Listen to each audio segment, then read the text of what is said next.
South India shopping mall ప్రముఖ సినీ తార కుమారి శ్రీలీల గారిచే December 12న గొప్ప ప్రారంభం.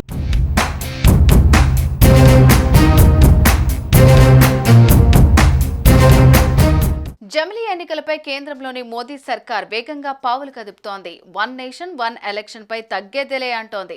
అందుకోసం రానున్న సాధారణ ఎన్నికలు జమిలీగానే జరపాలని ప్రధాని మోదీ వ్యూహాత్మకంగా అడుగులు వేస్తున్నారు. అయితే జమిలీ ఎన్నికలపై కేంద్రం ముందడుగు వేసిందా?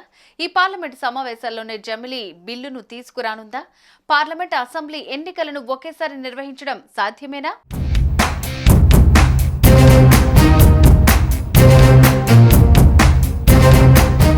జమిలీ ఎన్నికలకు కేంద్ర ప్రభుత్వం సిద్ధమైనట్లు తెలుస్తోంది. ఆ దిశగా వేగంగా అడుగులు వేస్తోంది. 2027లో జమిలీ ఎన్నికలు జరిగే అవకాశం ఉందని ప్రచారం జరుగుతోంది.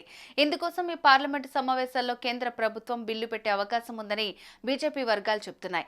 ఇప్పటికే రామ్నాథ్ కోవింద్ కమిటీ ఇచ్చిన నివేదికను కేంద్ర మంత్రివర్గం ఆమోదించిన నేపథ్యంలోనే ఈ సమావేశాల్లోనే ఉభయ సభల్లో బిల్లును ఆమోదించుకుని జమిలీ ఎన్నికలకు సిద్ధం కావాలని కేంద్రంలోని బీజేపీ ప్రభుత్వం భావిస్తుందట. ప్రస్తుతం జరుగుతున్న శీతాకాల సమావేశాల్లోనే వన్ నేషన్ వన్ ఎలక్షన్ బిల్లును ఎన్డీఏ ప్రభుత్వం ప్రవేశపెట్టవచ్చునని నివేదికలు పేర్కొంటున్నాయి.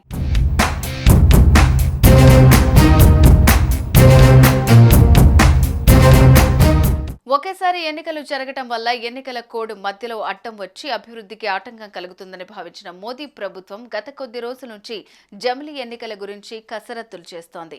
మిత్రపక్షాల్లోని పార్టీ అగ్రనేతలతో కూడా చర్చించి జమిలీ ఎన్నికలకు వెళ్లాలన్న నిర్ణయానికి వచ్చినట్టు తెలుస్తోంది.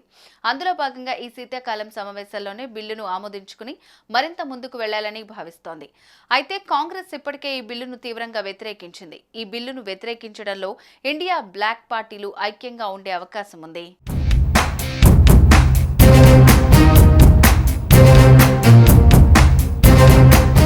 పార్లమెంట్లో రాజ్యాంగ సవరణకు కూటమికి అవసరమైన సంఖ్యాబలం లేదు. అయినా ఈ బిల్లు ఆమోదించుకునేందుకు ముందుకెళ్లాలని మోదీ భావిస్తున్నారు. ఇక్కడ ఈ జమిలీ ఎన్నికలకు 47 పార్టీల్లో 32 పార్టీలు జైకొట్టినట్లు తెలుస్తోంది. అంటే 13 రాజకీయ పార్టీలు ఈ బిల్లును వ్యతిరేకించాయి. మరోవైపు ప్రతిపాదిత బిల్లుపై ఏకాభిప్రాయం సాధించాలని బీజేపీ ప్రభుత్వం లక్ష్యంగా పెట్టుకుంది. క్షుణ్ణంగా చర్చించడం కోసం జాయింట్ పార్లమెంటరీ కమిటీకి పంపవచ్చునని సమాచారం. అన్ని రాజకీయ పార్టీల ప్రతినిధులతో జేపీసీ చర్చలు జరపనుంది. అదనంగా చర్చలకు సహకరించడానికి దేశంలోని వివిధ ప్రాంతాలకు చెందిన మేధావులతో పాటు రాష్ట్రాల అసెంబ్లీ స్పీకర్లను కూడా ఆహ్వానించవచ్చునని సమాచారం.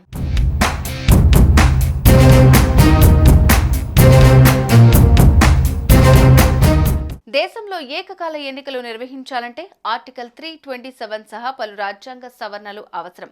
One nation one election bill ఆమోదం పొందాలంటే పార్లమెంట్లో ఆమోదంతో పాటు కనీసం 50% రాష్ట్రాల మద్దతు ఉండాలి. సాధారణంగా పార్లమెంట్, అసెంబ్లీ ఎన్నికలు కేంద్ర ఎన్నికల సంఘం పరిధిలో ఉంటే స్థానిక సంస్థల ఎన్నికలు రాష్ట్ర ఎన్నికల కమిషన్ పరిధిలో ఉంటాయి. జమిలీ ఎన్నికల ద్వారా ఆర్థిక భారం, పరిపాలనా భారం గణనీయంగా తగ్గించవచ్చు. మొత్తంగా ఈ సమావేశాల్లో వీలుకాని పక్షంలో వచ్చే సమావేశాల్లో అయినా జమిలీ ఎన్నికలకు సంబంధించిన బిల్లును ప్రవేశపెట్టే అవకాశం ఉన్నట్లు తెలుస్తోంది. ఏదేమైనా 2027లో జమిలీ దిశగా కేంద్రం అడుగులు వేస్తోంది.